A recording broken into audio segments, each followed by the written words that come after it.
If you or a loved one has the number one overall pick in fantasy this year and you are stumped on what to do, look no further than this video. Today, I'm going to be showing you by doing a mock draft on Sleeper what I would do if I had the number one overall pick in fantasy. Now, obviously, there are a couple of leagues where I actually do have the number one overall pick, so this is going to be good practice for me too. But if you're holding out on the number one overall pick and you're drafted soon and you don't know where to go, look no further than this video. So here we are. As you can see, number one overall pick right here. 10, uh, 10 team league, 15 rounds, pretty standard. So let's see what we got. So starting the draft here on the clock. I wouldn't overthink it. I'm not going to. It's Christian McCaffrey. Make sure the sound is off. It's Christian McCaffrey. I think Christian McCaffrey is the clear 1-1 in fantasy. I think the only other acceptable option is a man who went second overall in this draft in CD Lamb. I think he is a good option. Uh, he's going to be really consistent this year. I think obviously there's no rush for an extension. Who knows what happens there? I'm sticking with McCaffrey, and then we're going to have the 2-10 and the 3-1.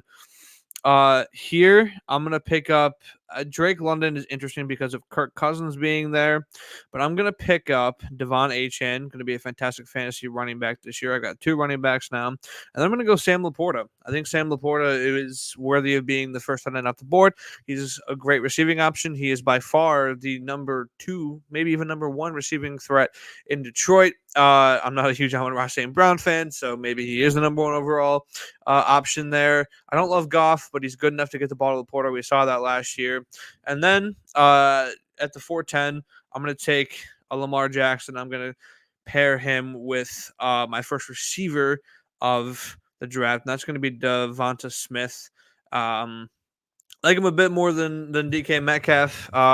Pass heavy offense. Obviously, I'm not sure the Eagles are running the ball a ton this year, and so the team is looking pretty good right now. If you have the number one overall pick in a 10-man league, you should be feeling pretty good about what you're working with. And then we get into interesting territory. Aaron Jones is going to be a steal right this late in the draft. If Aaron Jones is there this late in the draft, no matter if you're the first overall pick or if you're chilling here, wherever you are, if he is in the sixth round, you're getting a steal. And then I'm going to take George Kittle because I'm going to have a two-headed monster at tight end that will surely score a ton of points, right?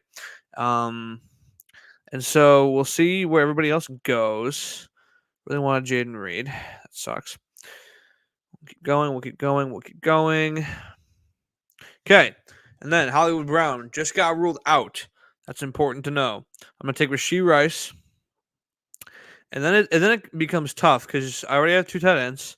I have three running backs, which a lot of people would say is stupid because like zero RB is a pretty popular strategy. But honestly, we have a flex position. We have a ton of tight ends. I'm gonna take Deontay Johnson because I first of all love Bryce Young, right? And the argument or the theory is that Adam Thielen will be the more viable option. I don't buy it. I think Deontay Johnson is by far the best receiving. He's the best receiver on the Panthers. He's the best receiving threat. He's a top threat. I don't see any reason why a budding attempting to develop Bryce Young wouldn't stick to a guy like Deontay Johnson, who is severely underrated. I think will play a lot better and maybe even play a lot harder than he has been in Pittsburgh. It was clear that the effort was a little low last year.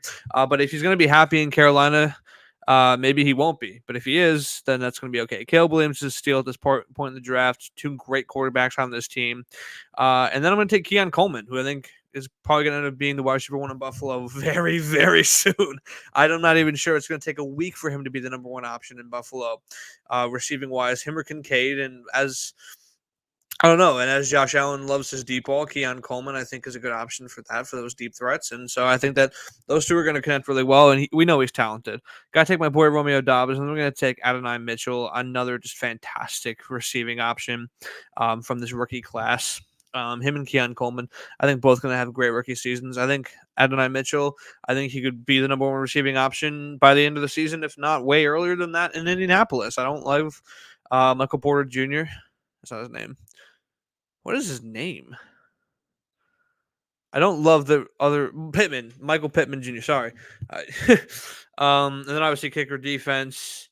Going to get Brandon Aubrey. Barely missed a kick last year. I don't even know if he did. And then I'll take For defense, I'll take the Texans defense. I think they're going to be good this year. So we'll let the draft finish out, and then I'll review the full team. But obviously, we're looking pretty strong here. The roster, just like this. Lamar Jackson, Christian McCaffrey, Devon Achane, Devonta Smith, Rashee Rice, Laporta, Aaron Jones, and George Kittle. Those are the starters. You should be happy with that. And then, of course, Deontay Johnson, Caleb Williams, Ken Coleman, Romeo Dobbs, and A.D. Mitchell make up the bench. Overall, this is a fantastic team. I'm going to be making a video for what I would do with every pick in a 10-man league because, honestly, I don't want to go all the way up to like 12 and 14 and stuff. So if you have a pick in your draft past like 11, you can kind of follow my tips. But I'm going to be doing, obviously, what I would do if I had the 1.2 as my next video. But I hope you guys enjoyed this one. If you like these fantasy videos, let me know. Because I can do reviews of my teams that I've drafted. I can do draft strategies. I can do weekly updates once my leagues start about how I'm doing. So if you guys like this kind of content, be sure to leave it in the comments below. And while you're at it, subscribe and hit that bell so you never miss a video or a live stream. I'm streaming a lot of College Football 25 recently. I've been doing some YouTube videos based on College Football 25. So hit that bell so you don't miss any kind of content from this channel. And of course, leave a like. Help the channel grow whatever way you can. We will see you guys next time.